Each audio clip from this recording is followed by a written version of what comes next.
Okay, we're back again. Got it all painted. Beautiful Brunswick green.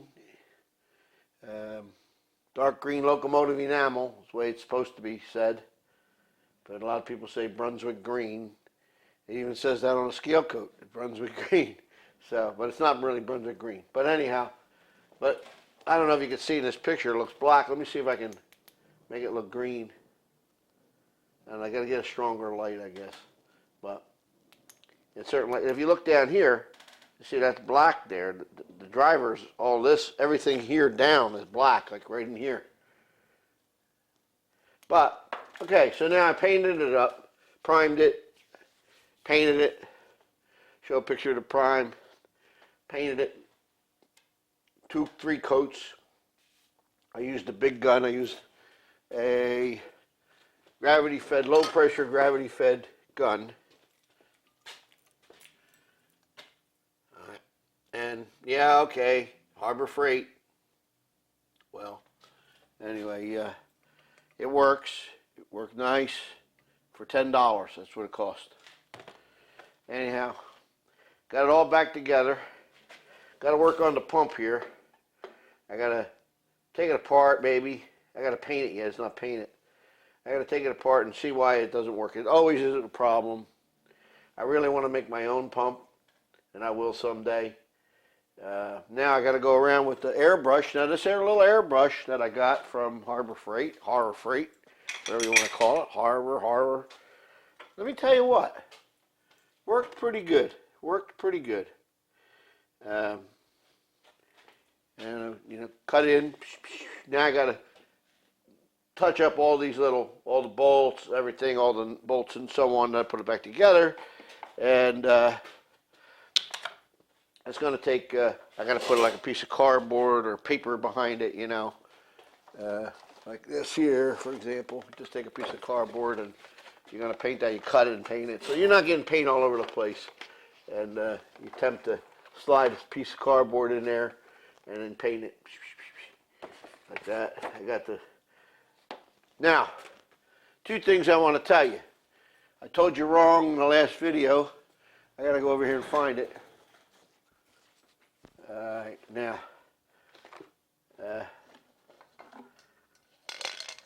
the primer. I did not use the Harbor Freight primer. I used this stuff here. It's called Gen Star Fast Etching Primer. This is a top of the line primer.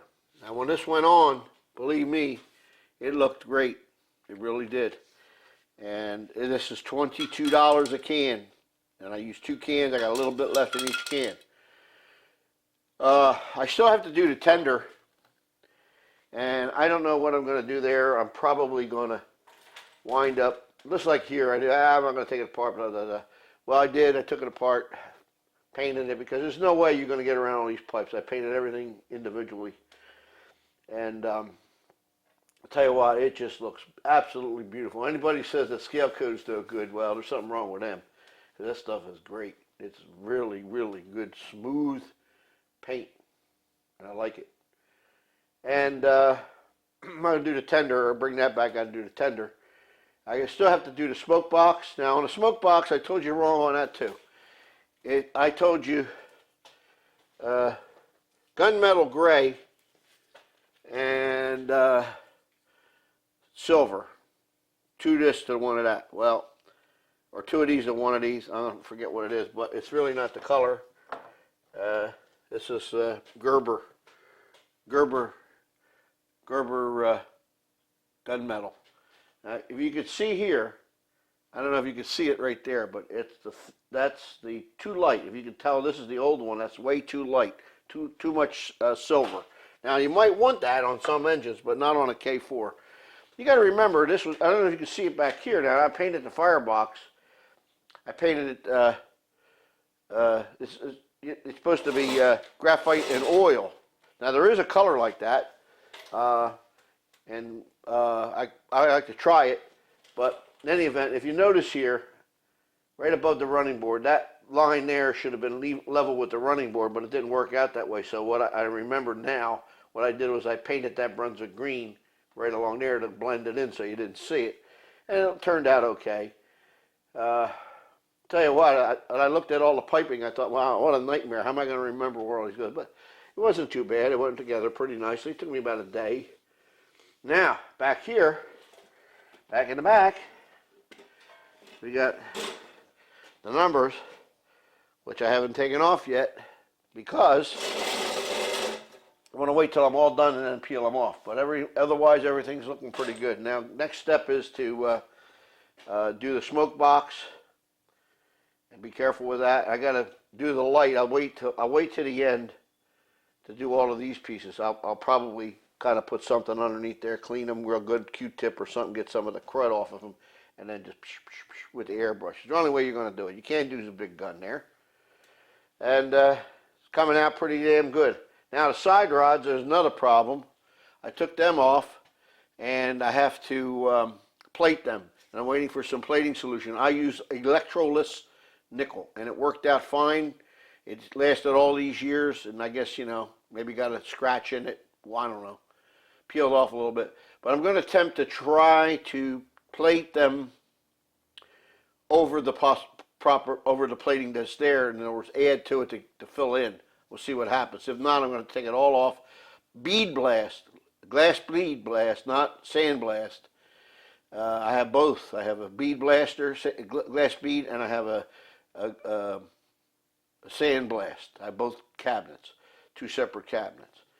And that's about it. Now the bell's all done. Look at that. Nice it is. The whistle you can see there. And all of this stuff. I got that back all together. And it looked pretty good. Looks pretty good. I'm very pleased with the way it came out. Let's see what else I got to tell you. Oh, yeah. I guess you put the side rods on. And I hope to have it done in about a week. By the end of the week, I'm pretty sure. I don't know. It depends on the plating now. It all depends on that. And I got to touch up all the windows, the red, Tolodyne red. You can't see it here in the picture, but the front here, get a shot of that. That's the keystone. I took the generator off. It's back here.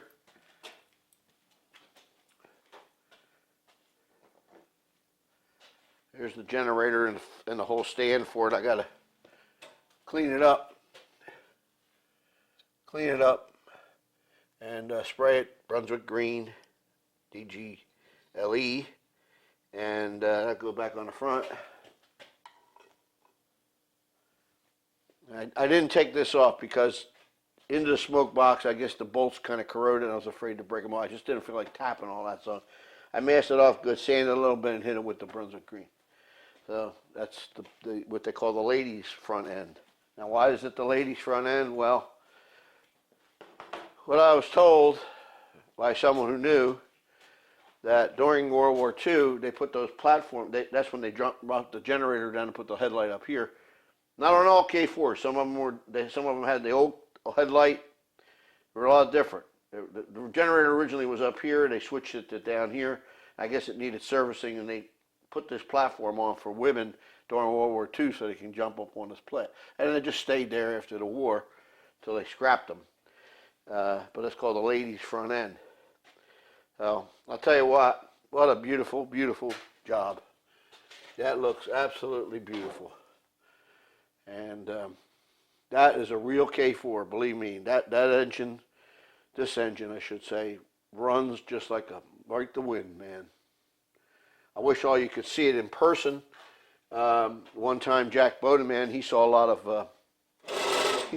of pictures of it, and when he saw it in person, he said, "Wow!" He said the pictures really don't do it justice. So I agree with that, and my pride and joy. I'm going to sell it actually, and then build another one. I love doing the detail. That's my favorite part of really studying and doing the detail. Now, the USRA Heavy Mikado, the CNJ, I have a lot of pictures of it, but there's one guy out there, his name is Frank Riley, which I understand has the drawings.